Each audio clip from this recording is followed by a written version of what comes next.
6 February 2026. दैनिक चालू घडामोडी bye MPSC जागरण. आजचे महत्त्वाचे प्रश्न. प्रश्न 1. नुकताच आंतरराष्ट्रीय मानवी बंधुभाव दिवस कधी साजरा करण्यात आला आहे? याचे अचूक उत्तर आहे पर्याय बी 4 फेब्रुवारी. स्पष्टीकरण. आंतरराष्ट्रीय मानवी बंधुभाव दिवस जो प्रत्येक वर्षी 4 फेब्रुवारी रोजी साजरा केला जातो, तो आपल्याला आपल्या सामायिक मानवतेची ओळख करून देण्यास आणि परस्पर सन्मान व संवादावर आधारित शांततापूर्ण आणि सर्वसमावेशक समुदायांच्या निर्मितीचे आवाहन करतो.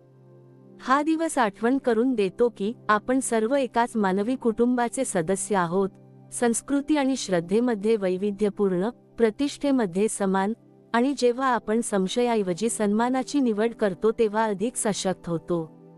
प्रश्न 2. नुकतेच भारताचे देवनीमोरी बुद्ध अवशेष पहिल्यांदाच कोणत्या देशात पाठवण्यात आले आहेत? याचे अचूक उत्तर आहे पर्याय सी श्रीलंका. स्पष्टीकरण. भारताने पहिल्यांदाच देवनीमोरी बुद्ध अवशेष परदेशात पाठवले आहेत, ज्या अंतर्गत कोलंबो येथील गंगारामया मंदिरात एक आठवड्याचे प्रदर्शन आयोजित करण्यात आले होते. श्रीलंका. राजधानी कोलंबो. चलन श्रीलंकन रुपया. पंतप्रधान हरिनी अमरसुर्या. राष्ट्रपती अनुराग कुमारा दिसानायके. आता पाहू श्रीलंकेशी संबंधित इतर चालू घडामोडी. भारताने श्रीलंकेसाठी 450 दशलक्ष डॉलर्सच्या मदत पॅकेजची घोषणा केली. परराष्ट्र मंत्री एस जयशंकर यांनी श्रीलंकेत 120 फुटांच्या दुहेरी कॅरेजवे बेली ब्रिजचे उद्घाटन केले. भारत आणि श्रीलंका यांच्यातील संयुक्त लष्करी सराव मित्रशक्ती 2025 कर्नाटकच्या बेळगावी येथील फॉरेन ट्रेनिंग नोडमध्ये पार पडला. भारताद्वारे अर्थपुरवठा केलेल्या बहुजातीय त्रिभाषिक शाळेचे उद्घाटन श्रीलंकेत करण्यात आले. भारताने श्रीलंकेसोबत मन्नार आपत्कालीन काळजी युनिटसाठी सामंजस्य करारावर स्वाक्षरी केली. पर्यटनाला चालना देण्यासाठी श्रीलंका 40 देशांना विनामूल्य व्हिसा देणार आहे. श्रीलंकेत अशोक स्तंभाच्या एका प्रतिकृतीचे अनावरण करण्यात आले. प्रश्न 3. नुकतेच कोठे 6व्या बॅडमिंटन आशिया टीम चॅम्पियनशिपचा शुभारंभ झाला आहे? याचे अचूक उत्तर आहे पर्याय बी चीन. स्पष्टीकरण. आशियातील अव्वल पुरुष आणि महिला संघांसह 6व्या बॅडमिंटन आशिया टीम चॅम्पियनशिपचा किंगदाओ चीन येथे शुभारंभ झाला. चीन. राजधानी बीजिंग. चलन रॉनमिनबी. राष्ट्रपती शी जिनपिंग. आता पाहू चीनशी संबंधित इतर चालू घडामोडी. चीन स्पेसएक्सच्या उपक्रमाला टक्कर देण्यासाठी अंतराळ आधारित AI डेटा सेंटर तयार करणार आहे. जगातील सर्वात मोठा compressed air energy storage plant चीनने सुरू केला. चीन जागतिक अर्थव्यवस्था, कार्यबल आणि व्यापारात अव्वल स्थानावर राहिला आहे. 2025 मध्ये चीनची लोकसंख्या 30 लाखांनी घटली आहे. YJ-20 नावाचे हायपरसॉनिक अँटी-शिप क्षेपणास्त्र चीनने विकसित केले आहे. चीनच्या सुपरकंडक्टिंग मॅग्लेव वाहनाने अवघ्या 2 सेकंदात 0 ते 700 किलोमीटर प्रति तास गतीचा जागतिक विक्रम केला. झाग दामो यांना 2025 चा मोस्ट अचीव्ड चायनीज अवॉर्ड प्राप्त झाला आहे. प्रश्न 4. नुकताच कोणत्या भारतीयाने आपला पहिला PSA कांस्य स्तरावरील किताब जिंकला आहे? याचे अचूक उत्तर आहे पर्याय सी अनाहत सिंग. स्पष्टीकरण. अनाहत सिंगने वॉशिंग्टनमध्ये आपला पहिला PSA कांस्य स्तरावरील किताब जिंकला. भारतीय किशोरी सनसनाटी अनाहत सिंगने वॉशिंग्टनमध्ये स्क्वॅश ऑन फायर ओपनमध्ये अव्वल मानांकित आणि जागतिक क्रमवारीत 10व्या क्रमांकावर असलेल्या इंग्लंडच्या जॉर्जिना केनेडीचा 12-10, 11-5, 11-7 असा पराभव करून शानदार कामगिरी केली आणि आपला पहिला PSA कांस्य स्तरावरील किताब पटकावला. प्रश्न 5. नुकतेच इंडियन ऑइलने शाश्वत विमान वाहतुकीवर सहकार्य करण्यासाठी कोणाशी करार केला आहे? याचे अचूक उत्तर आहे पर्याय डी अकासा एअर. स्पष्टीकरण. इंडियन ऑइल कॉर्पोरेशन लिमिटेडने विमान वाहतूक क्षेत्रातील कार्बन उत्सर्जन कमी करण्याच्या उद्देशाने शाश्वत विमान इंधनाच्या भविष्यातील पुरवठ्याच्या शक्यता तपासण्यासाठी अकासा एअरसोबत इरादा पत्रावर स्वाक्षरी केली आहे.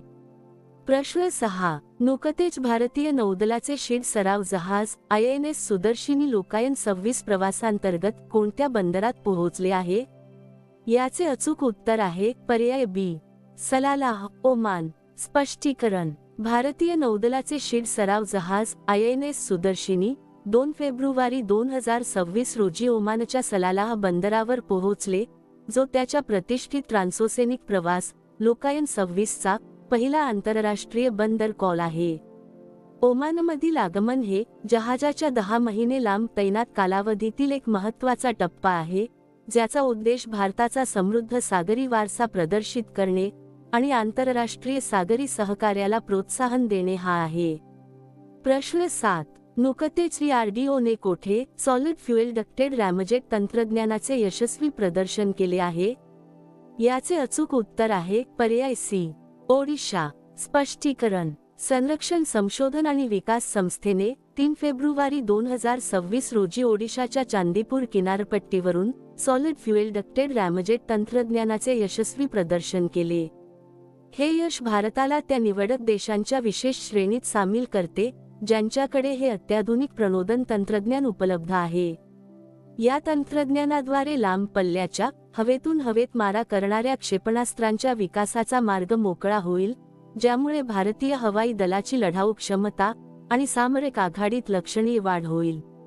ओडिशा. राजधानी भुवनेश्वर. मुख्यमंत्री मोहन चरण मांझी, राज्यपाल डॉक्टर हरिबाबू कंभमपती. येथे लोकसभा 21, राज्यसभा 10 आणि विधानसभा 147 जागा आहेत. आता पाहू ओडिशाशी संबंधित इतर चालू घडामोडी. 18व्या प्रवासी भारतीय दिवस संमेलनाचे आयोजन ओडिशामध्ये करण्यात आले. प्रसिद्ध राजाराणी संगीत महोत्सवाचे आयोजन भुवनेश्वरमध्ये झाले. भारताची पहिली क्रॉनिक किडनी रोग रुग्ण नोंदणी ओडिशा सुरू करणार आहे. 25वा अखिल भारतीय प्रमुख बंदर सांस्कृतिक सोहळा ओडिशात आयोजित करण्यात आला. भारताच्या सर्वात मोठ्या सार्वजनिक क्षेत्रातील ग्रीन हायड्रोजन प्लांटचे उद्घाटन ओडिशात करण्यात आले. अनु गार्ग यांची ओडिशाच्या पहिल्या महिला मुख्य सचिव म्हणून नियुक्ती करण्यात आली. आकाश नेक्स्ट जनरेशन क्षेपणास्त्र प्रणालीची यशस्वी चाचणी ओडिशाच्या चांदीपूरमध्ये करण्यात आली. 11 दिवसांचा उत्सव धनुजात्रा ओडिशात पार पडला. प्रश्न 8. नुकतेच कोणत्या राज्याने करुणा अभियानांतर्गत गेल्या 10 वर्षांत 1.18 लाख पक्ष्यांना वाचवले आहे?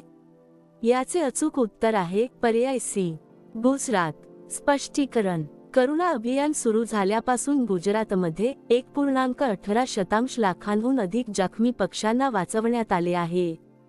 वन आणि पर्यावरण विभागाच्या अधिकृत आकडेवारीनुसार गेल्या 10 वर्षात उत्तरायण मकर संक्रांतीच्या पतंगबाजीच्या हंगामात जखमी झालेल्या 1.18 लाखांहून अधिक पक्ष्यांना राज्याच्या करुणा अभियानांतर्गत संपूर्ण गुजरातमध्ये वाचवण्यात आले आहे. गुजरात. राजधानी गांधीनगर. मुख्यमंत्री भूपेंद्रभाई पटेल, राज्यपाल आचार्य देवव्रत. येथे लोकसभा 26, राज्यसभा 11 आणि विधानसभा 182 जागा आहेत. आता पाहू गुजरातशी संबंधित इतर चालू घडामोडी. 16.5% हिश्श्यासह गुजरात भारताचा नूतनीकरणक्षम ऊर्जा पॉवरहाऊस बनला आहे. गुजरातमध्ये मुख्यमंत्री ग्रामोत्थान योजनेची सुरुवात करण्यात आली. डिजिटल जनगणना 2027 अंतर्गत गुजरातला पूर्णतः डिजिटल डेटा एंट्री प्राप्त करणारे पहिले राज्य म्हणून घोषित केले आहे. गुजरात सरकारने नमो लक्ष्मी योजनेअंतर्गत बालिका शिक्षणासाठी 1250 कोटी रुपयांचा निधी दिला. मारुती सुझुकी गुजरातमध्ये एका विशाल कार प्रकल्पात 35,000 कोटी रुपयांची गुंतवणूक करणार आहे. 2 दिवसीय उत्तरार्ध महोत्सवाचे आयोजन गुजरातमध्ये करण्यात आले. भारतीय कृत्रिम बुद्धिमत्ता संशोधन संस्थेची स्थापना गांधीनगरमध्ये केली जाईल. प्रश्न 9. नुकतेच कोणत्या बँकेने भारताचे पहिले RRB को branded RuPay credit card launch केले आहे? याचे अचूक उत्तर आहे पर्याय बी, त्रिपुरा ग्रामीण बँक. स्पष्टीकरण. आपल्या सुवर्ण महोत्सवी ऐतिहासिक प्रसंगी त्रिपुरा ग्रामीण बँकेने आपली प्रायोजक बँक पंजाब नॅशनल बँकच्या सहकार्याने भारताचे पहिले प्रादेशिक ग्रामीण बँक को branded RuPay credit card launch करून एक महत्त्वपूर्ण यश मिळवले आहे. हे ऐतिहासिक लॉन्चिंग फेब्रुवारी 2026 मध्ये त्रिपुराच्या अगरतळा येथे झाले, जे भारताच्या ग्रामीण बँकिंग क्षेत्रातील एक मैलाचा दगड मानले जात आहे. आता पाहू बँकांशी संबंधित इतर चालू घडामोडी. Sarvesh Ranjan union bank of इंडियाचे नवीन चीफ जनरल मॅनेजर बनले आहेत. SBIने चक्र नावाने एक सेंटर ऑफ एक्सलन्स लॉन्च केले आहे. कर्नाटक बँकेने खजाने दोन्ही पावती पेमेंट सुरू केले. कर्नाटक बँकेला बेस्ट फिनटेक आणि DPI स्वीकारण्यासाठी IBA अवॉर्ड मिळाला.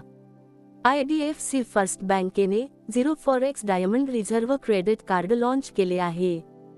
गुगल पेने ॲक्सिस बँकेच्या भागीदारीत आपले पहिले क्रेडिट कार्ड लॉन्च केले आहे. IDFC फर्स्ट बँकेने गिफ्ट सिटीमध्ये अनिवासी लोकांसाठी जागतिक बचत योजना सुरू केली आहे. SBIचे व्यवस्थापकीय संचालक अश्विनी कुमार तिवारी यांचा कार्यकाळ 2 वर्षांनी वाढवण्यात आला आहे. प्रश्न 10. नुकतेच कोणते राज्य सरकार दरांगराजाचा वारसा जतन करणार आहे? याचे अचूक उत्तर आहे पर्याय ए. आसाम. स्पष्टीकरण. आसाम सरकारने 2 फेब्रुवारी 2026 रोजी कोचवंशाच्या दरांगराजांच्या वारशाचे जतन आणि पुनर्संचित करण्यासाठी 50 कोटी रुपयांचा निधी देण्याची घोषणा केली. ही घोषणा दरांग जिल्ह्यात आयोजित महावीर चिलाराय दिवस सोहळ्यादरम्यान करण्यात आली.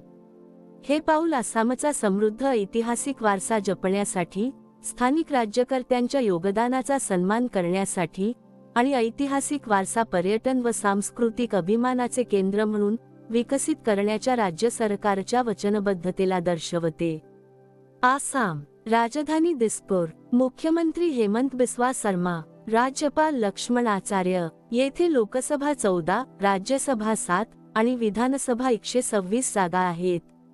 आता पाहू आसामशी संबंधित इतर चालू घडामोडी. आसाममध्ये मुख्यमंत्री एतिकोली दुतीपात योजना सुरू करण्यात आली. आसामने रिसर्च स्कॉलर्ससाठी प्रति महिना 25,000 रुपयांची आर्थिक मदत योजना सुरू केली. आसाममध्ये अवैध शिकार रोखण्यासाठी AI संचलित थर्मल ड्रोन देखरेख प्रणालीचे उद्घाटन करण्यात आले. आसामच्या राज्यपालांनी मूल्य आधारित शिक्षणासाठी संस्कार शाळेचा शुभारंभ केला. आसामने 0 गेंडा शिकार उद्दिष्ट साध्य केले. बॉम्बे नॅचरल हिस्ट्री सोसायटी जानेवारी 2026 मध्ये 6 गंभीरपणे लुप्तप्राय गिधाडांना आसाममध्ये सोडणार आहे. आसामच्या नुमालीगड रिफायनरी लिमिटेडला 27वा नवरत्न दर्जा मिळाला. प्रश्न 11. नुकतेच कोणत्या बंदराला स्वच्छता पखवाडा 2025 मध्ये वर्षातील सर्वात स्वच्छ बंदर म्हणून निवडण्यात आले आहे? याचे अचूक उत्तर आहे पर्याय सी. पारादीप पोर्ट. स्पष्टीकरण. पारादीप पोर्ट प्राधिकरणाने स्वच्छता पखवाडा पुरस्कार 2025 मध्ये प्रथम पुरस्कार जिंकून भारताचे सर्वात स्वच्छ कामगिरी करणारे प्रमुख बंदर बनण्याचा मान मिळवला आहे. हा सन्मान केवळ एका वेळच्या स्वच्छता मोहिमेसाठी नसून स्वच्छता, पर्यावरण व्यवस्थापन आणि सर्वसमावेशक सहभागामध्ये सातत्याने केलेल्या प्रयत्नांचा परिणाम आहे. प्रश्न 12. नुकतेच जागतिक सरकार शिखर परिषद 2026 चे उद्घाटन कोठे झाले आहे? याचे अचूक उत्तर आहे पर्याय बी. दुबई. स्पष्टीकरण. जागतिक सरकार शिखर परिषद 2026 चे उद्घाटन दुबईमध्ये शेपिंग फ्युचर गव्हर्नमेंट्स म्हणजे भविष्यकाळातील सरकारांची उभारणी या मुख्य विषयाखाली झाले. या ऐतिहासिक परिषदेत जगभरातील दिग्गज नेते, धोरणकर्ते, उद्योग क्षेत्रातील प्रमुख अधिकारी आणि धोरण तज्ज्ञ सहभागी झाले आहेत. आता मागील व्हिडिओतील प्रश्न. नुकताच 16.5% हिस्सासह कोणता राज्य भारताचा नूतनीकरणक्षम ऊर्जा पॉवरहाऊस बनला आहे? याचे अचूक उत्तर आहे पर्याय डी. गुजरात. आता पाहू अत्यंत महत्त्वाचे उजळणी प्रश्न. केरळमधील आरलम वन्यजीव अभयारण्याचे नाव बदलून आरलम फुलपाखरू अभयारण्य करण्यात आले आहे. ओडिशा सरकारने गुटखा, पान मसाला आणि तंबाखूजन्य पदार्थावर पूर्णपणे बंदी घातली आहे. मोफत कॅशलेस आरोग्य सेवा प्रदान करण्यासाठी पंजाबमध्ये मुख्यमंत्री सेहत योजना सुरू करण्यात आली. ओडिशाने आमे पडिबा आमा भसारे योजना सुरू केली. कर्नाटकने वैधानिक gig workers welfare development board अधिसूचित केले. वर्ष 2026 मध्ये जगातील सर्वात सुरक्षित एअरलाइन म्हणून एतिहाद एअरवेजला घोषित करण्यात आले आहे. भारताचे 92वे बुद्धिबळ ग्रँडमास्टर आर्यन वार्ष्णेय बनले आहेत. प्रजासत्ताक दिन 2026 च्या चित्ररथांमध्ये महाराष्ट्राच्या चित्ररथाने प्रथम स्थान मिळवले. अपार आयडी निर्मितीमध्ये छत्तीसगड सर्वात पुढे राहिले आहे. वैयक्तिक इलेक्ट्रिक वाहने स्वीकारण्यात केरळ आघाडीवर आहे. 95 देशांना जोडून पहिल्या जागतिक बिग कॅट शिखर परिषदेचे यजमानपद भारत भूषवणार आहे. 2025 मध्ये चीनची लोकसंख्या 30 लाखांनी घटली आहे. फ्रान्सने 15 वर्षांखालील मुलांसाठी सोशल मीडिया बंदी विधेयक मंजूर केले. नागालँडमध्ये रुसोमा संत्रा महोत्सव आयोजित करण्यात आला. गुजरातमध्ये मुख्यमंत्री ग्रामोत्थान योजनेची सुरुवात करण्यात आली. ऑस्ट्रेलियन ओपन 2026 चे पुरुष एकेरीचे विजेतेपद कार्लोस अल्कराजने जिंकले. IPS पियुष पांडे हे पश्चिम बंगालचे नवीन DGP म्हणून नियुक्त झाले. कर्नाटकने महिला उद्योजकांसाठी गृहलक्ष्मी पोर्टल लॉन्च केले आहे. यूपीमधील पहिले झिरो फ्रेश वेस्ट डंप शहर लखनौ बनले आहे. जगातील सर्वात मोठा compressed air energy storage plant चीनने सुरू केला. आता तुमच्यासाठी प्रश्न. नुकतेच कोणत्या राज्यात पिल्लू AIचा शुभारंभ झाला आहे? दिलेल्या पर्यायातून याचे अचूक उत्तर कमेंट बॉक्समध्ये नक्की द्या. उद्या पुन्हा भेटू पुढील भागात. धन्यवाद.